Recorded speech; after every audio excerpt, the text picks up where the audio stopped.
أعوذ بالله من الشيطان الرجيم.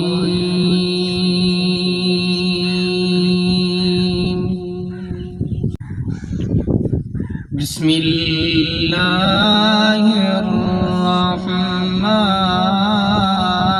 الرحيم.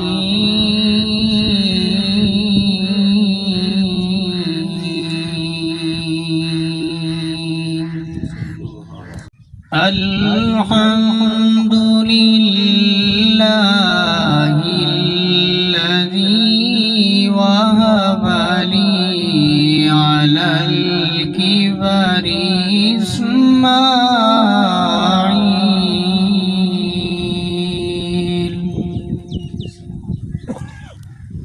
على الكبر إسماعيل